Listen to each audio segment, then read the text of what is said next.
Welcome back, people, to another episode of your favorite podcast. I'm one of your hosts, AJ, with my boy Mark. Ciao. And you're tuned in to the Layup Line podcast.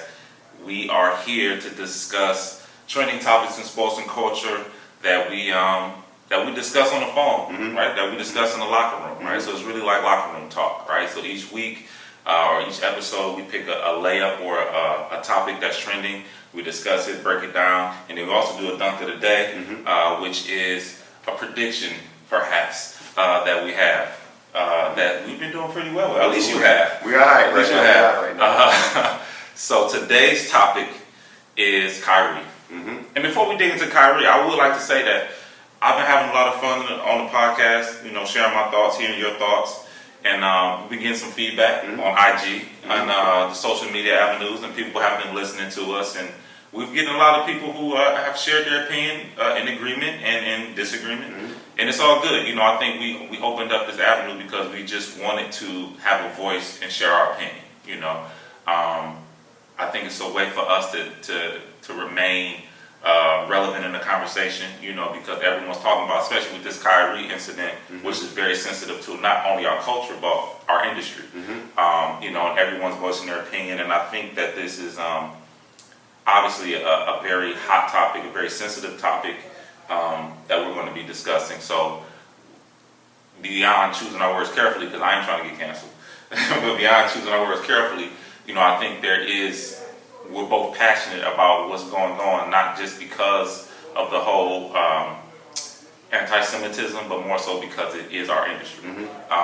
So without further ado, Kyrie Irving has had a very, very rough last 2 to 3 weeks.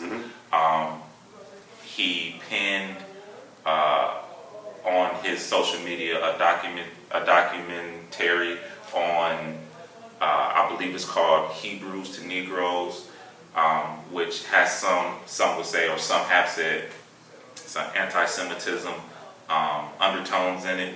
And I think in this era, in this time we live in, everyone's senses are heightened, especially following the Kanye West debacle. Everyone's senses are heightened. So before we dissect it, I want to initially say, do you think, right, and for me, I don't know how much information you have on it, but for me, I don't know much about the documentary, but do you think it was bad timing on Kyrie's part, or do you think there is legitimate reason for backlash? I don't think any time that he would have done that would have been a perfect time, because there's always going to be those type of sensitivity issues surrounding race and particularly being anti-Semitic, or deemed anti-Semitic. So the timing, it could have been any time. What was the second part? Or do you think do people have a legitimate reason for backlash? Yeah, I think if you take any type of controversial stance, there's always going to be backlash, and I think that particularly for someone that has such a following, he's going to deal with that. We even deal with it on our little level. If we say something crazy, obviously people are going to come at us, and that's kind of expected. My major issue with the whole issue is that, and I'm not going to get into how I may really feel. Why not, Mark? Because I'll sum it up like this. No, seriously. He might have put the pin of the movie up, whatever the case might have been, but nobody likes everything that's in one particular movie. Absolutely. So on one particular thing. On one thing. So people may like Training Day, the movie with Denzel Washington, which is probably one of the best movies ever created. But I didn't like the hint at the gang rape or this or whatever. Because I like the movie doesn't mean I like it in its entirety. I like the acting, the scenery, all of that stuff. So although he might not have meant what he meant, but I think that he has the right to say what he said and post what he posted. I think he alluded to it, in the aftermath that, he does not agree with everything that the movie represented, but there were parts of the movie that he did agree with, which I think is very fair. I think which anyone that watches absolutely the movie, right? And like you said, I agree with you that any part of your life, I mean, your friend, you may like your friend for certain things, but you may not like your friend for other reasons. Right. So I mean, it's kind of it's unfair to say that to put him in the light of, oh, hold him accountable for something he didn't pay for, didn't produce, didn't write, but he watched it. Maybe it was a bad idea for him to post it or retweet it or whatever the case may be because of, again, the times we live in and the undertones that it did have in the movie. But you can't spite a person for liking what he likes. Right. I think that's going a little far with it.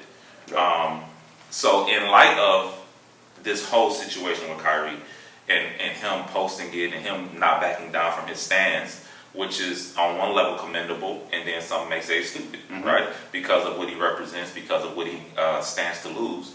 In light of that, the Nets came out with a list of must-dos that in order for him to even come back and participate with the team, because as of right now, they suspended him. Right.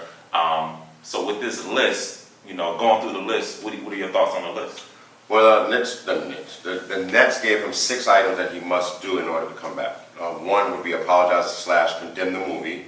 $500,000 donation to anti-hate causes, sensitivity training as far as being anti-Semitic, meet with the ADL, Jewish leaders, and then meet with the owner of the Nets to further understand the whole concept itself. Thoughts?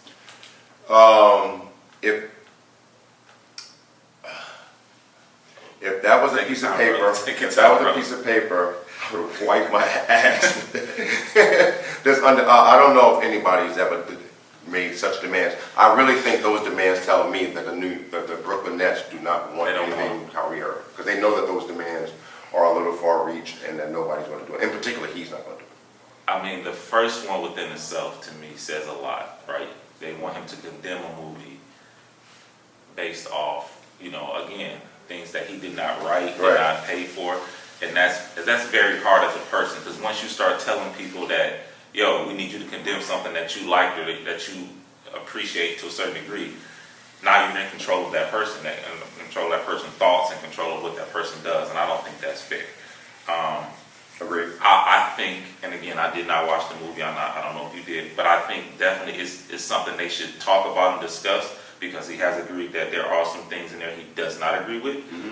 So maybe that could be discussed and have a further conversation, but to have him just completely condemn a movie, I don't think it's right. I definitely don't think it's right.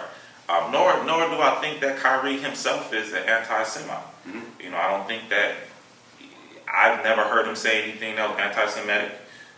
Even in defending this, he didn't say anything that was anti-Semitic. He just defended, his thoughts on the movie. That'd be a hard pill to swallow. So do you think he completes these tasks, or do you think he just wipes it with his ass? I would be shocked if he did, if he met these demands. Shocked. Even more so is the fact that you can still Google the movie and it's still available on Amazon. Yeah. Right? The biggest wholesaler, retailer, whatever, online wholesaler, retailer you can find. So how are you condemning a man for liking this particular product, item, whatever, and then it's still available? Like no one else is condemning it, right? Amazon is not even condemning it. And not to say that they're right or wrong, but it just doesn't add up to me. Knowing Amazon and their practices, you have to have a movie to get on their platform. It has to be vetted. It has to be. It can't be completely hate considered. Right, of course. So they themselves, by putting it on their platform, did not deem that movie or that documentary to be hate-worthy. It's on their platform, so you just can't get up there and start kill in, and then put a movie on Amazon Prime. You have to meet their certification as far as the movie being vetted and it's deemed how it is deemed. It wasn't deemed hate. It's on their platform. You understand what I'm saying? Yeah. So it met their responsibility requirements. So if they're putting on their platform and they don't deem it as such, that tells me as a consumer that this is safe to watch. Now here's where to me it gets tricky. And tricky in the sense that we are two minorities, young black minorities, trying to figure this thing out. And in the climate we're in, people are comfortable with hate speech. People are comfortable, in a sense, with racism. And obviously we don't promote racism, we don't promote anti-Semitism or anything like that.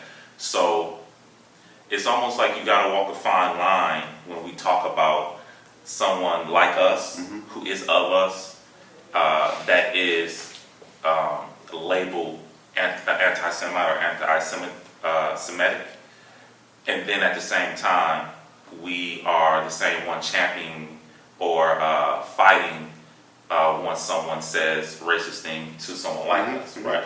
So I think we definitely need to be aware and understand that racism can go both ways, or prejudice can go many different directions. But understanding that it's not always direct, not always intent, or not always what people label it as. You know, I think there is a difference between someone saying something that potentially could just be factual in a sense, and someone that's being racist. You know, I think there is a difference, and sometimes the line gets blurred. And then sometimes the people saying it shouldn't say it. I get that too, but I don't wanna make it seem like we're championing him because he is of us, but we're at the same breath we're the ones who are gung ho about people who say similar things about us. Right. You know, I definitely want to make sure that, you know, we're keeping it even keel, or we're maintaining our level of integrity with that. Now, let's spin it back to basketball, and as it relates to New Jersey, the Brooklyn Nets. If they do not get Kyrie Irving, they will not win anything as far as playoff is concerned. A. B. They will have to trade him or release him in some way, shape, or form, and hopefully get something back that was going to compensate them big time to help them get to the playoffs. Right. And then lastly, I wouldn't be shocked, and I know my man Rashard Phillips, who's Detroit native. the Detroit native, he actually predicted, or he gave a hot take in like 2019 that Kyrie will retire sooner than later. Oh wow. Now, I would not be shocked if he just completely walked away from the game. That's a hot take, but that's not even my hot take, but it's a hot take nonetheless. Yeah, you know, he seems of that cloth that what he believes in, he stands on. Yep. You know, and he's willing to risk his livelihood to stand on that, and that's a very strong stance. So I can see that happening in this instance, right? I can see that happening. You know, because I mean, he's willing to give it all up for COVID. Yep. You know, so I can see that. Right, but keeping it where it's at with everything going on, how do you feel about his peers speaking out about what he's doing? How you feel about what LeBron said? How you feel about what Shaq and Barkley said? How you feel about that in general? I think that many have put financial responsibilities ahead of morality. The end. Yeah, that should be it right That's there. it. That's it. I agree with you. You know, I think you know, there's this thing, you know, you don't kick a man when he's down kind of mentality. There's a thing of, you know, everyone trying to, you know, share the spotlight in a sense. I definitely don't agree with, you know, the things that come out and said against him. You know, now it's fine having an opinion. We have an opinion, but one thing I'm not going to do is go in on the dude because of what his beliefs. At the end of the day, whatever he's going through doesn't affect my livelihood. You know, so for LeBron to say what he said, you know, in his speech, you know, understandably, you know, he's the biggest voice in basketball. He may be the biggest voice in sports. You know, so for him to just acknowledge it, you know, would have been enough. For him to go in and say Kyrie hurt people with like that, I think that's too much. And then Barkley and Shaq are obviously talking heads, so they're gonna have, you know, comments or whatnot. But LeBron is the one that kind of was like, why go so hard? You know, but it seems like guys are starting to come out in his support. I think Jaylen Brown came out and said something to support him. Other guys that came out to say, you know, they don't believe or they've never experienced him being, you know, racist or anti-Semitic. So, you know, I think it's the time we're living in. You know, it's very hard to come from underneath, you know, that label. You know what I mean? So it doesn't help when guys say things like that, like LeBron said, in my opinion. It doesn't help the situation. Yeah, I agree.